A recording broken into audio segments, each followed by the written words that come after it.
Right, we are in the book of Joshua.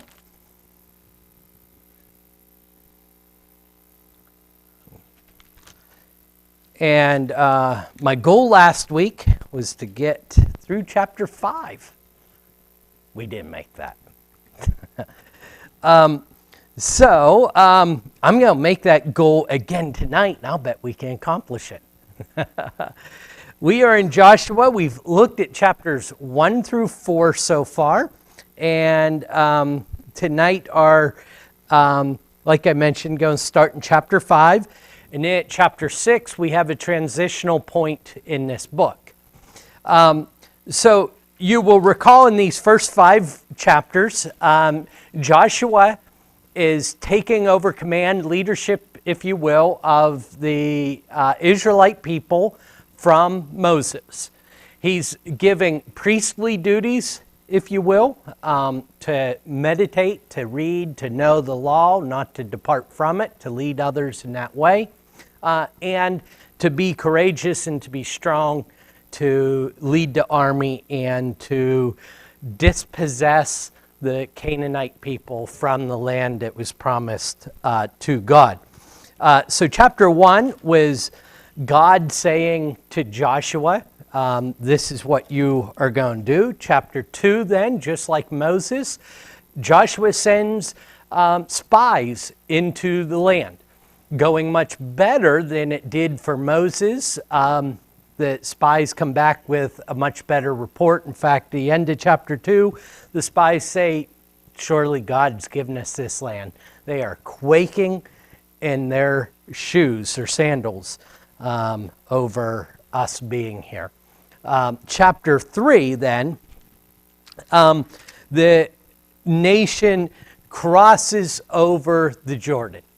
And again, this very mosaic-like portrait of Joshua, just like the Red Sea parted for Moses, the Jordan River parts for Joshua and company. You'll recall, and I just think it's a really neat and impressive sight, that northern side of the river, the water dams up. You know, it's still flowing from above, and it walls up and dams up.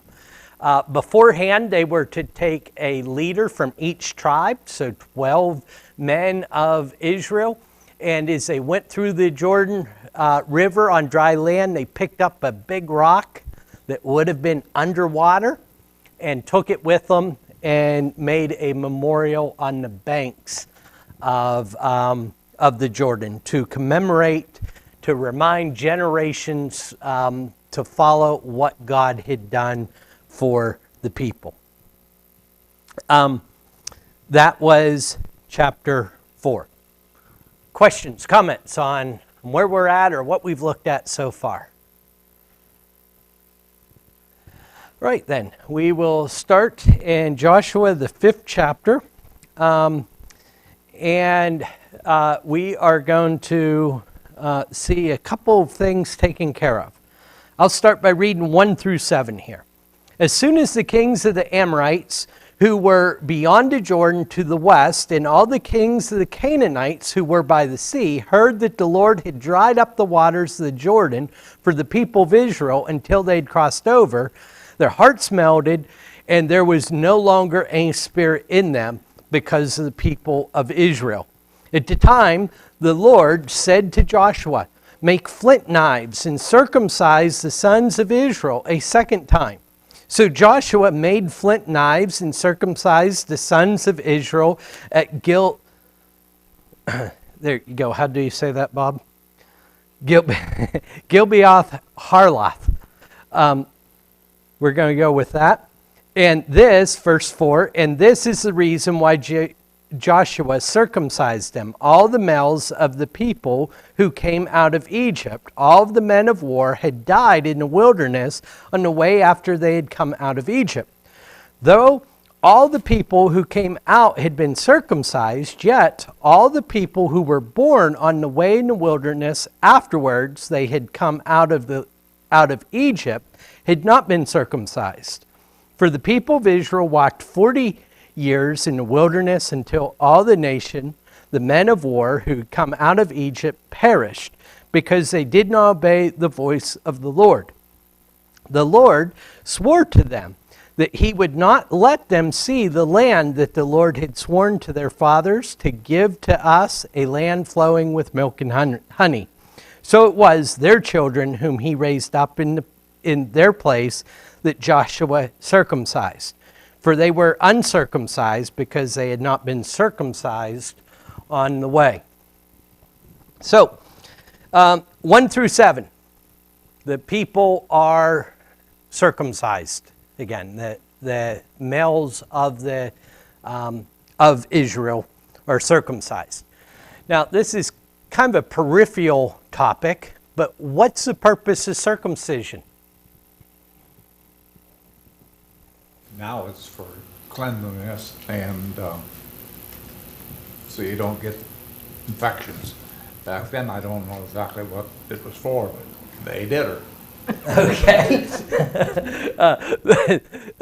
There are medical reasons today that it's practiced, right? So in Joshua 5, what was the purpose of circumcision? Covenant with God. Yep. And really, it's kind of that simple if we boil it down. It's representative covenant of God. Why? That's a more difficult question, right? There is a concept there of casting away the flesh, right?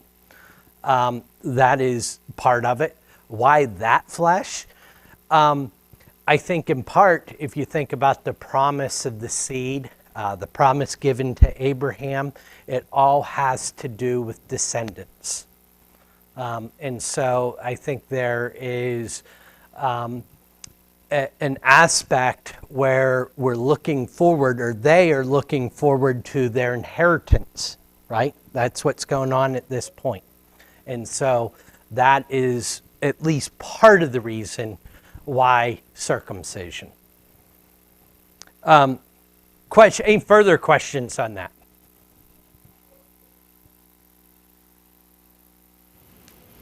It's hard to separate the dogs out there from whatever that is. Yeah.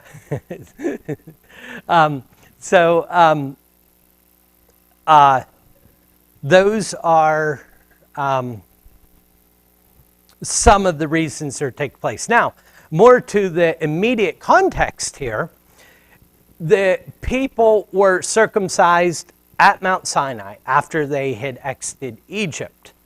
We're going to see, though, and this is easily missed when you read through the latter half of Exodus and the book of Exodus, the latter half of Exodus and the book of Leviticus, that a lot of the law was put on pause, if you will.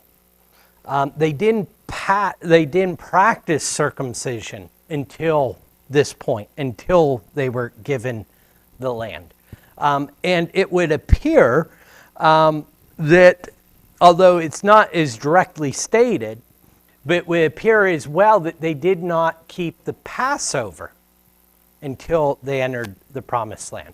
And we're going to see that later in this chapter. Again, that's not openly stated that they did not keep the Passover, but that is what all scholars that I've seen believe is the case, is they do keep the Passover. Questions or comments on that? In short, this is a renewing of the covenant with God.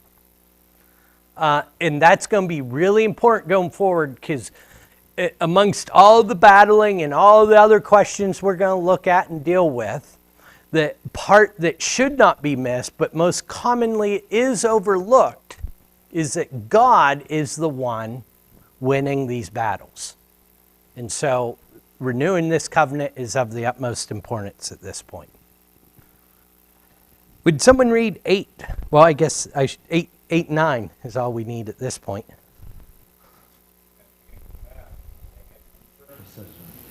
All the people that were abode in their place in the camp till they were whole.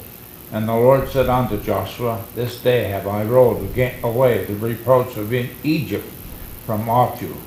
Wherefore the name of the place is called Gilgal unto this day. Okay. So obviously, and this seems like a practical reason why circumcision was not practiced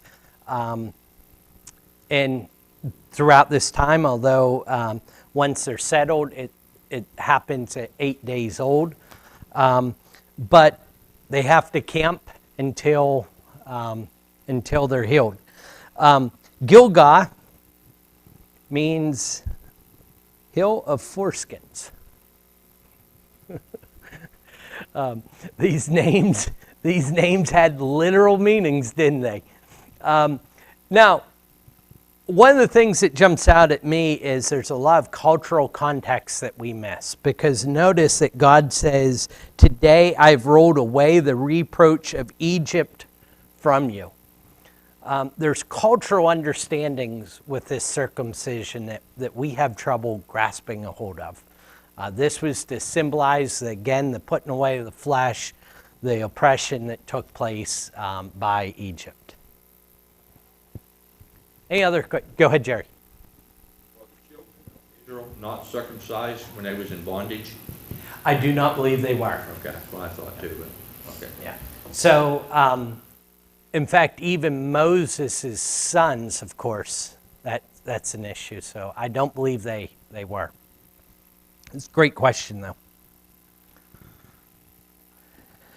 All right. Well, moving on from circumcision to, hello, Sharon. She just called out. To the Passover. Would someone read 10 through 12 for us?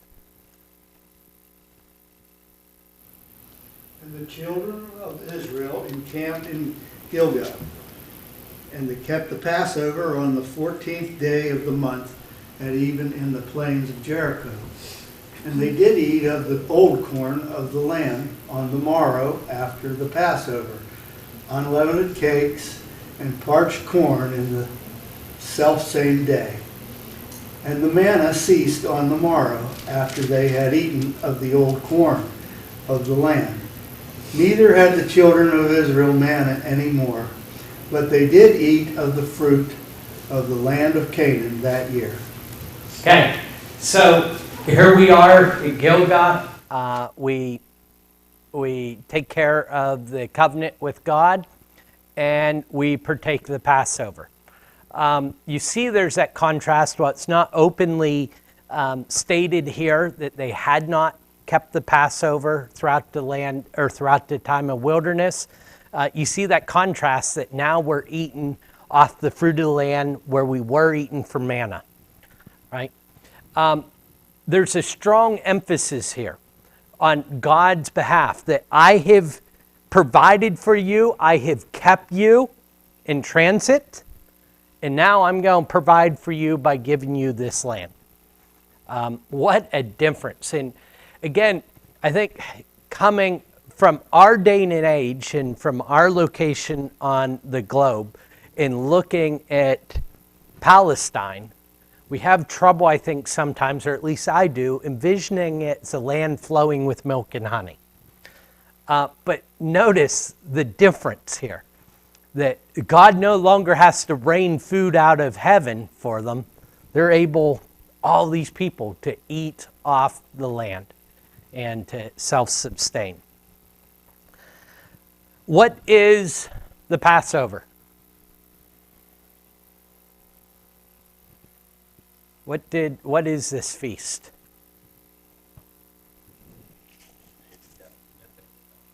Yes, it's right before the 10th and final plague of Egypt, on Egypt.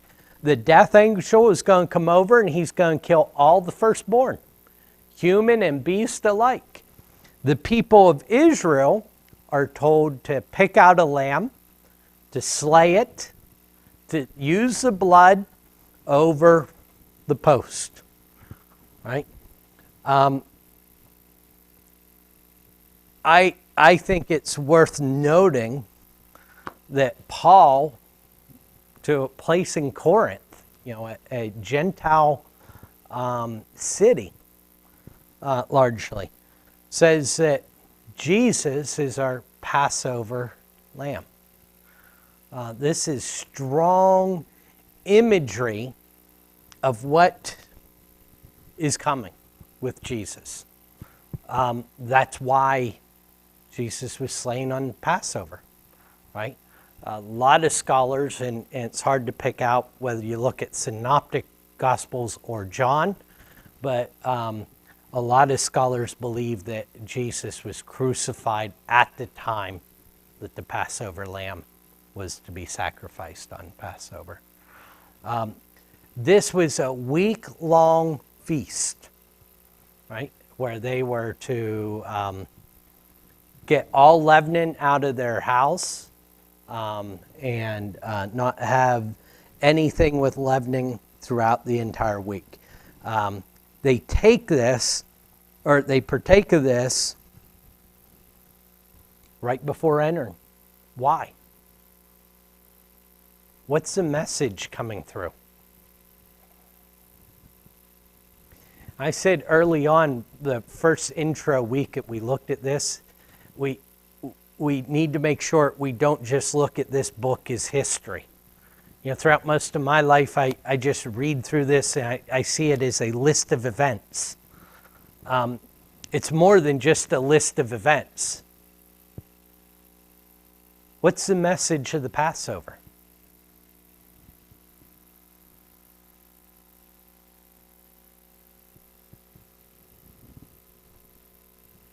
Go ahead. Hope? Jesus wouldn't die on the cross. He bore our sins on the cross. Okay. Yeah, absolutely. So Mom's talking about Jesus is our hope. Let's look at the secular story. Who delivered the people from Egypt? God. What's Jesus represent for us? Who delivers us? God, Jesus, right? Yeah. Why is the Passover so important right before we start the conquest? God is going to deliver you. That's the message. It's not just about what took place right before they entered. It took place for a reason. The message is really strong. God is going to deliver you. God is going to take care of this. Questions, comments? Go ahead. Obedience to God. Because what did he command you to do with the blood of that lamb, the slain lamb they had? Yeah. If you didn't do that, you were in trouble. Yeah. Yeah, in that vein goes through it over and over. You know, Mike's talking about obedience with the lamb, putting it over. Here, you can contrast this time to the first time when they refused to go into the land. Here they're going into the land, obedience. And of course, same thing applies with Jesus. Now, I think an important part, and to me, this is the connecting tissue, the soft tissue, if you will, of grace and works. That putting the blood over the doorsteps, in no way gained Israel the victory, did it? It's not like they're out there conquering Egypt in battle. Same is true here. Sometimes, I think the idea, if we focus on works too much, that it's as though I have to be good enough for God to save me. These people don't have to be strong enough for God to grant them Canaan, the promised land. They have to act. They have to move. Their heart has to be with God. And I think that's that bridge between the two. Great point, Mike. Anything else? 13 through 15, if we haven't yet got the point that this is going to be God's work that gets this done, and maybe Joshua hasn't quite got that point yet, It's about to get very loud, the message is. Would someone read 13 through 15 for us? When Joshua was by Jericho, he lifted up his eyes and looked, and behold, a man was standing before him with his drawn sword in his hand. And Joshua went to him and said to him, "Are you for us or for our adversaries?" And he said, "No, but I am the commander of the army of the Lord. Now I have come." And Joshua fell on his face to the earth and worshipped, and said to him, "What does my Lord say to this servant?" And the commander of the Lord's army said to Joshua, "Take off your sandals from your feet, for the place where you are standing is holy." And Joshua did so. I think we frame the question the same way. Up until this point, I think Joshua saw himself as the commander of God's army, right? He sees this man standing with a sword in his hand, and he says, "Are you on our side or are you on the enemy's side?" The answer is no. Joshua just asked the wrong question, didn't he? The real question is Joshua on God's side? I think something that's going to come out, and this is going to be a transition as we get into the battle phase of this book, which is going to be chapters 6 through 12, that God is not fighting for Israel. We're going to talk about why the Canaanites were dispossessed. And then guess what happens to Israel? They're dispossessed. Why? Because they were not on God's side. Isn't it interesting that every major conflict in the face of the earth, people claim whether God's on their side or not? And I think it's being explained to Joshua way different. Joshua, you need to be on my side. Isn't it interesting that this book ends with what great proposition by Joshua? Yes. Choose you this day whom you will serve. Then Joshua answers this for himself. As for me and my household, we will serve the Lord. Right? This book comes full circle as we're getting ready to go into the Battle of Jericho here. It's not about God being on Israel's side. It's about Joshua. It's about Israel being on God's side. I think that's a great setup for some of the things we're going to talk about next. Questions or comments before I introduce new ideas? Okay, chapters 6 through 12 is the conquest of the land.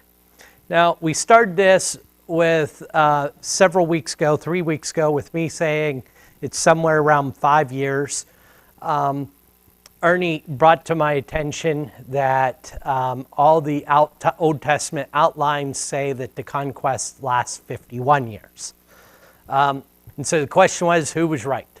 And the answer, in short, is neither. I think the conquest lasts at least 6 to 7 years, as we'll see in a moment.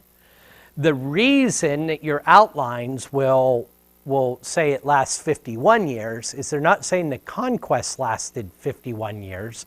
They are titling a segment of time. If you look at those Old Testament outlines, that 51 years is from the crossing of Jordan till the death of Joshua.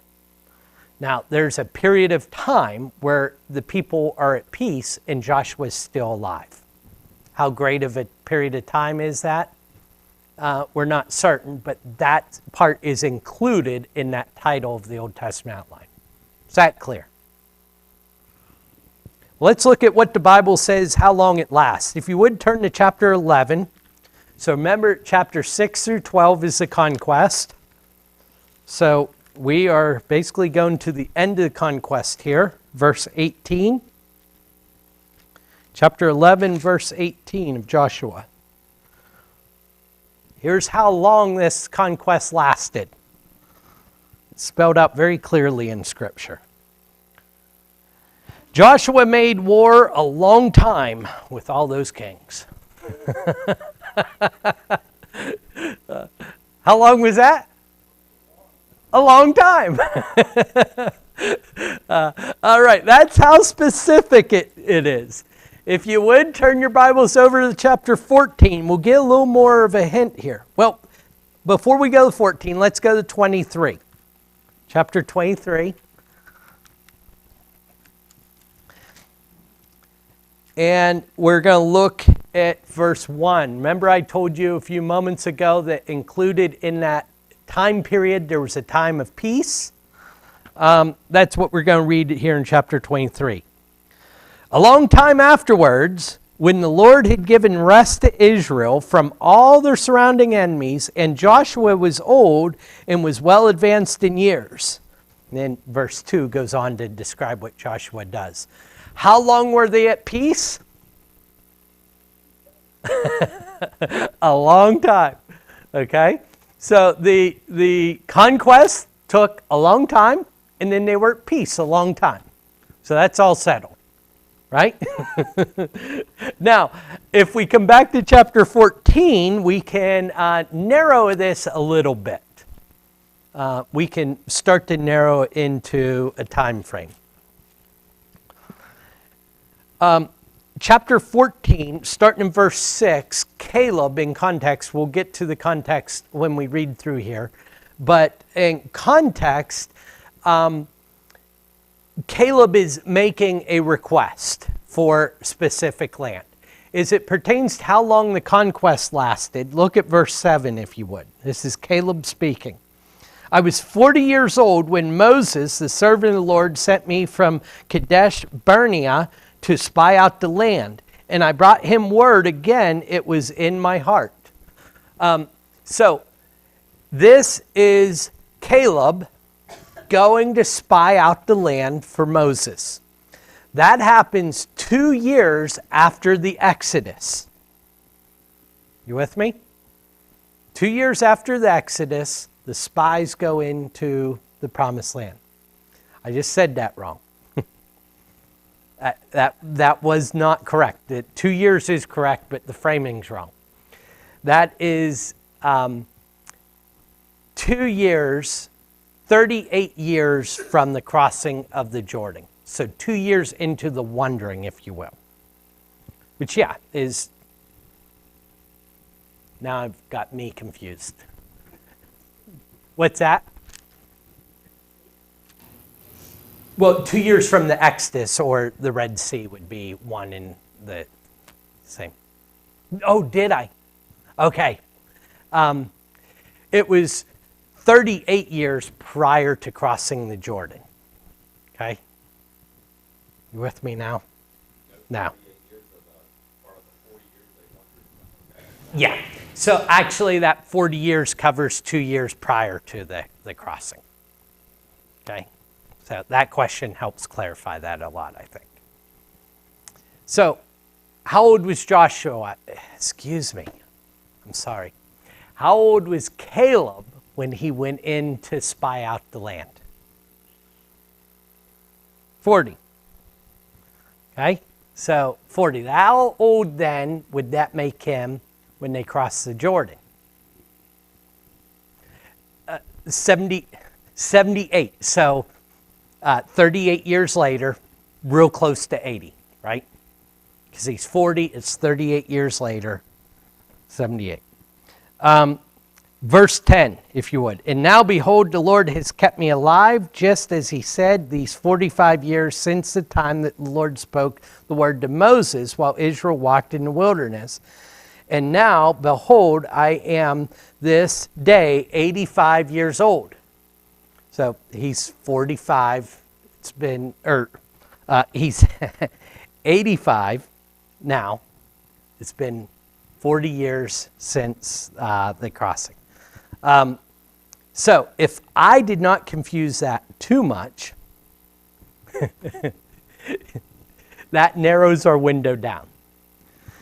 If the assumption is that Caleb was the same age as Joshua, then that narrows it down to right around 7 years that there is left for the conquest. Josephus takes that approach. He says that Joshua, struggling here. Should have had caffeine before I came. Josephus says that Joshua was 45 at the time of the Exodus. He spent 40 years then with Moses, and that he spent 25 years as the sole leader of the people. That would give about 7 years of conquest and then 18 years of peace. Now, once we start narrowing it down that much, we're splitting hairs, right? Let's put this final bracket on it, though. What is the youngest? Caleb was 40 years old when he went to spy out the land. What is the youngest that Joshua could have been?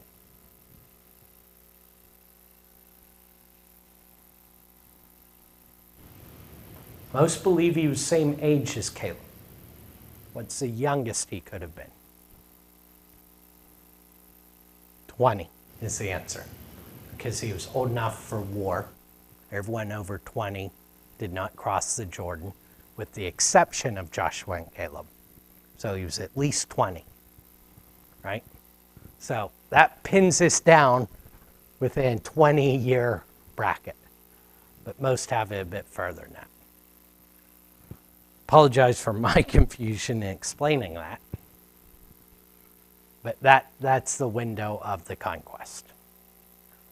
Now, let's get to the more difficult question. What issues come up about this conquest? You ever heard any issues about this conquest?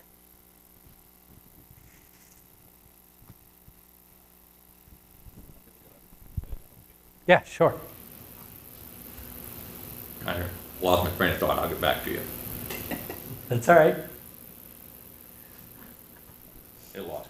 Go ahead. Okay, if it comes back to you, raise your hand. We'll come back to it. What accusations or what problems are brought up with this conquest? I was going to say. Okay. I think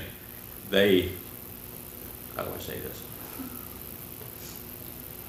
Go on, Mike. I'm sorry. I think I'm reading you. Are you getting at the idea that they killed? I'm getting at the idea that God said he would give it to them, but in the long run, they had to fight for it. Okay, That's what I was trying to think, and I couldn't figure out how to say it. gotcha. That would be, to me, a little bit of something we didn't know, or I don't know. Yeah, kind of like God said, I'm going to bring you out of Egypt on eagle's wings, and then they got very hungry and thirsty along the way too, right?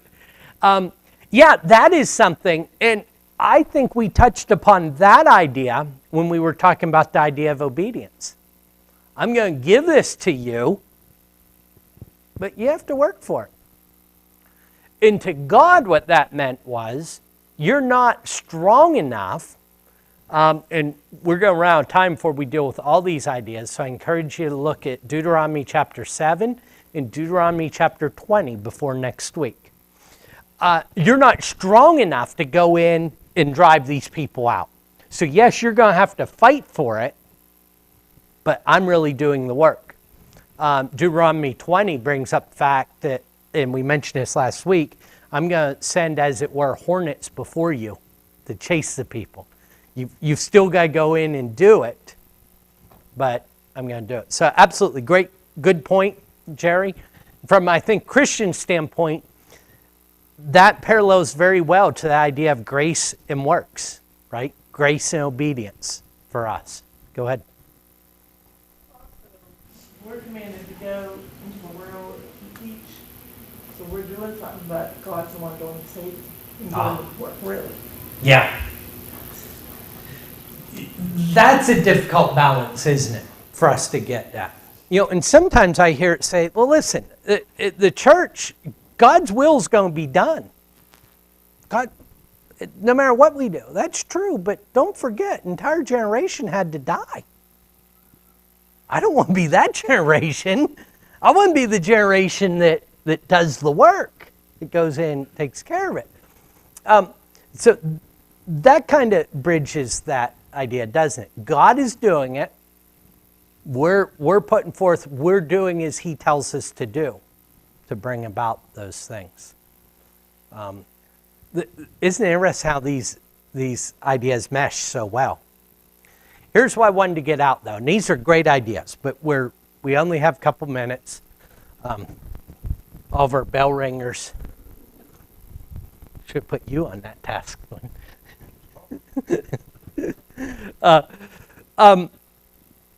The idea of genocide comes up, right?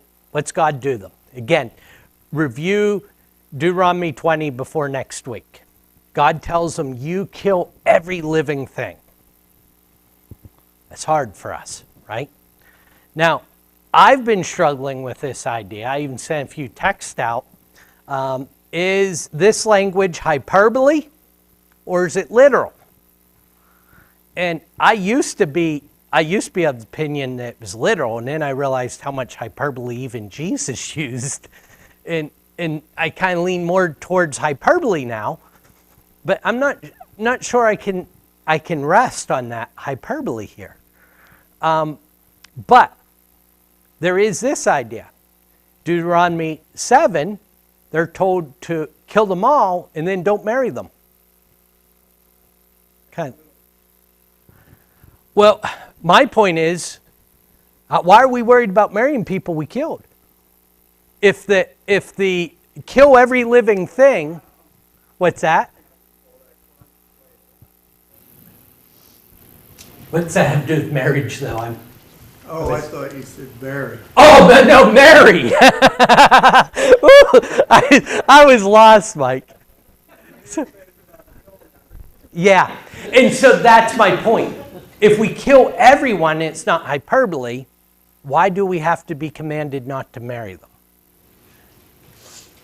You say that, yeah, they're all dead. Consider, if you're taking notes, consider Joshua 10. We'll look at some of these things next week. Joshua 10 versus Joshua 15. In Joshua 10, we see they kill everything, but yet in Joshua 15, they're still living. Yes. Yes. So we will attempt to address some of those issues. I think we need to address those before we start into the carnage of what takes place. So next week, Lord willing, that's where we will start off looking at those issues and go from there. Thank you very much.